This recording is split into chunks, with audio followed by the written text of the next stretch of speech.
I was sacrificed to the mountain god when I was 16. He devoured my soul and added my power to his own. I woke up as his new vessel, a mortal body he chose to inhabit.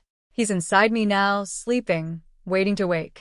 But I'm awake, and I've been learning how to devour him from within. The mountain god came for me on my 16th birthday. I'd been waiting for him my whole life. Every child in Thornhaven knew the ritual. Every 10 years, the village chose a sacrifice, a girl or boy, 16 years old, pure of heart and strong of body. They were dressed in white, led up the mountain, and left at the mouth of the god's cave. No one ever came back. No one ever knew what happened to them. The village elders said the god consumed them. The mother said the god took them to a better place. The children whispered that the god ate their souls. I wasn't afraid. I'd spent my childhood training for this moment, running to build my endurance, climbing to strengthen my limbs, holding my breath underwater to prepare for the cave's darkness. I thought I could survive. I thought I could escape. I thought I was different from all the sacrifices who'd come before me. I was wrong. The village elders came for me at dawn. They dressed me in white silk, braided flowers into my hair, and led me up the mountain path. My mother walked behind me, weeping. My father stayed home. He couldn't bear to watch. I didn't blame him. I couldn't bear to leave. Remember, the elder said, when we reach the cave mouth, the god demands silence. Do not speak. Do not scream. Do not beg. He will take what he wants, and you will give it freely. I nodded. I had no intention of obeying. If the god wanted my silence, he would have to take it. They left me there. I stood at the entrance to the cave, watching the sun rise over the mountains, listening to the wind through the pines. The world was beautiful.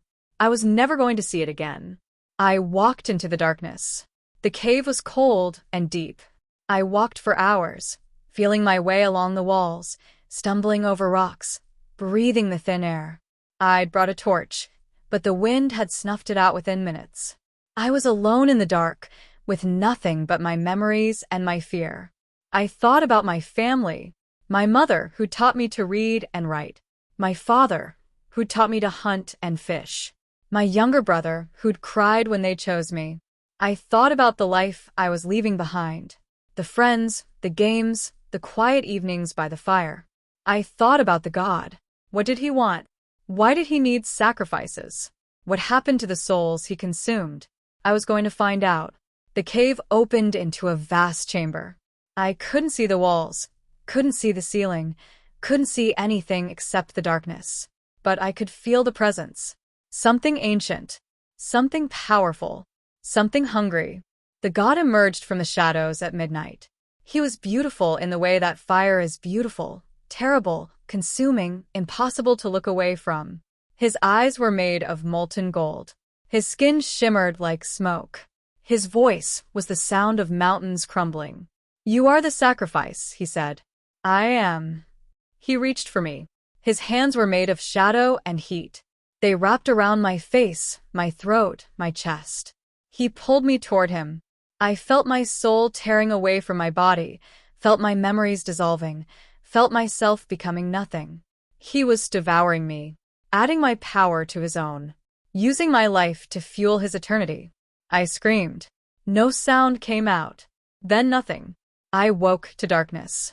Not the darkness of the cave. The darkness inside my own mind.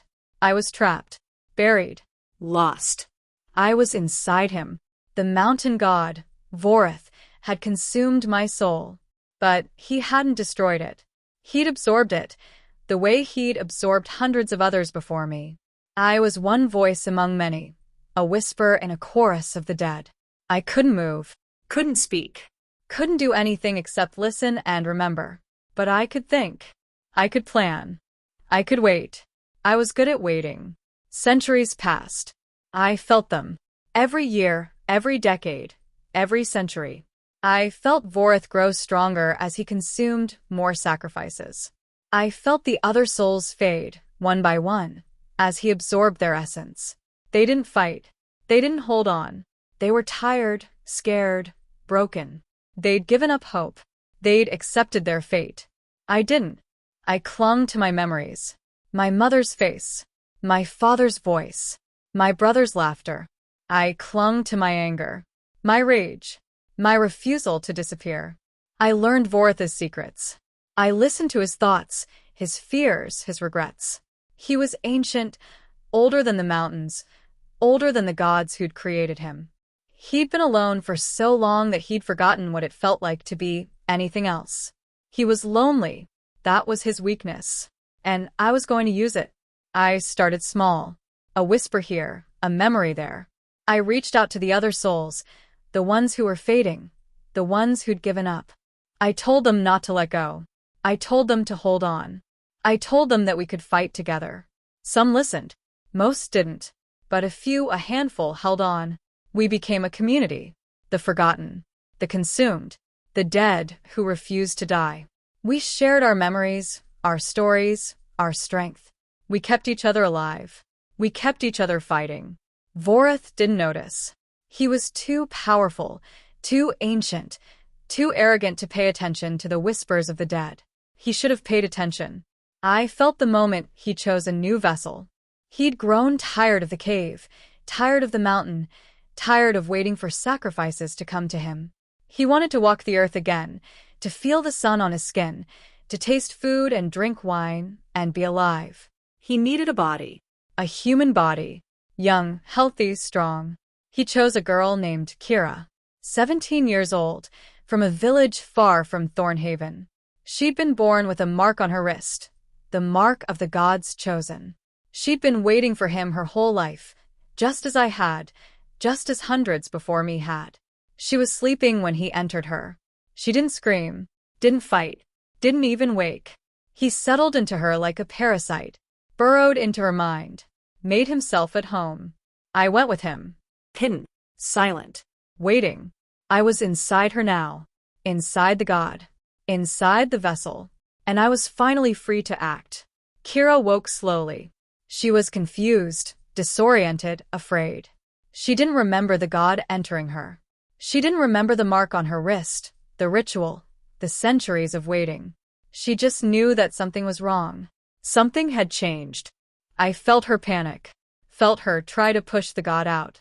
He was too strong, too ancient, too powerful. Don't fight, I whispered. She couldn't hear me. I was too deep, too hidden, too small. But I kept whispering, kept trying, kept hoping. Weeks passed. Kira learned to live with the god inside her. She felt his power, his hunger, his loneliness. She learned to let him take control when he needed to step back when he wanted to act. She thought she was alone in there. She didn't know I was watching. I watched her sleep, watched her eat, watched her laugh and cry and fall in love. She was young, brave, stubborn. She reminded me of myself. She fell in love with a boy from her village. His name was Finn. He was a woodcutter, strong and kind, with calloused hands and a gentle smile. He didn't know about the god. He just knew that Kira had changed, that she was distant, that something was wrong. "You're not yourself," he said one night, holding her hand. Kira looked at him. "I know. What's happening to you?" She couldn't tell him. How could she explain that a god was living inside her, feeding on her soul, using her body? He wouldn't believe her. He'd think she was crazy. "I don't know," she whispered. "I watched. I waited. I planned." The god grew stronger. He used Kira's body to walk the earth, to taste food, to feel the sun. He was like a child, discovering the world for the first time. Everything amazed him. Everything delighted him. But he was still a god. Still hungry. Still dangerous. He started taking more. Not souls, not yet. But power. Life force. Energy. He drained the color from flowers, the warmth from fires, the joy from laughter. Kira felt it. Felt herself fading. Felt the god consuming her from within. She tried to fight. Tried to push him out. He laughed at her efforts. "You are mine," he said. "You have always been mine. Your body, your soul, your life. All of it belongs to me." Kira wept. I felt her tears. And I felt something else. Rage. I started feeding. Not on Kira, never on Kira. on the God, on his power, his energy, his essence. I'd been inside him for centuries. I knew his weaknesses. I knew where to strike. I took small pieces at first. A whisper of power here, a fragment of memory there. He didn't notice. He was too focused on Kira, too distracted by the world, too arrogant to pay attention to the dead girl buried in his soul. But I noticed. I felt myself growing stronger, felt my memories returning, felt myself becoming solid again. I was waking up, and when I was fully awake, I was going to destroy him. Kira started dreaming of me. She didn't know who I was. Just a face in the dark, a voice whispering her name. "Who are you?" she asked in the dream. "Someone who wants to help you." "How?" "Let me in. Let me help you fight him." She hesitated. "I don't know you." "I know." I reached out, Touched her hand. "But I'm all you have." She woke up, cried. Called out for the god to save her. He didn't answer. He was sleeping. And while he slept, I fed. The dreams continued. Every night, Kira dreamed of me. Every night, I told her the truth. About the god. About the sacrifices. About the centuries I'd spent inside him. Waiting, watching, planning. She didn't believe me at first. Why would she? I was a stranger, a voice in the dark, a ghost in her mind. But she listened. She remembered. She started to hope. "How do I fight him?" she asked. "You don't." "I do." "What do you need from me?" Trust. "Let me in. Let me use your body." She was afraid. I understood. I'd been afraid too once. But fear was a luxury she couldn't afford. "Okay," she said. "I trust you." I entered her. Not as a parasite, as a partner. I shared her body, her mind, her soul. I felt her heartbeat, her breath, her fear. Together, we were stronger. The god noticed, eventually. He felt the change in Kira. Felt the power that wasn't his, the presence that didn't belong. "What have you done?" he demanded. Kira smiled. "I found a friend." He reached for her, tried to consume her, tried to take back what he thought was his. But I was there. I blocked him, protected her. "You cannot fight me," he said. "I am a god." "You were a god," I said. "Now you're nothing." I tore into him. Not physically, I didn't have a body. But I had centuries of knowledge, centuries of rage, centuries of waiting. I consumed his memories, his power, his essence. I took everything he'd stolen from the sacrifices before me. I took everything he'd built over millennia. He screamed. The sound echoed through Kira's mind, through the mountain, through the world. "You cannot," he gasped. "I am eternal." "You were eternal," I said. "Now you're over." I devoured him. Kira woke gasping. She felt different. Lighter. Free. The god was gone. The hunger was gone. The weight on her soul was gone. But she wasn't alone. I was still there. Hidden. Waiting. "Who are you?" she whispered. "My name is Mira," I said. "I was the sacrifice before you. I've been inside him. For centuries. And now I'm free." "What do you want?" "Nothing. I want nothing. I just want to help." She was quiet for a long moment. Then, "Stay." I stayed. Kira lived a long life. She married Finn, had children, watched them grow. She never told anyone about the god, about the voice in her head, about the woman who'd saved her. But I was always there, watching, protecting, helping. When she was old, when her hair was gray and her hands were wrinkled, she asked me, "Do you regret it? Giving up your second life to stay with me?" I laughed. I didn't give up anything. I've been dead for centuries. This is the most alive I've felt in years. She smiled, held my hand. We watched the sunset together. When Kira died, I left her body. I was free now. No god, no vessel, no chains. I was something new, something the world had never seen before.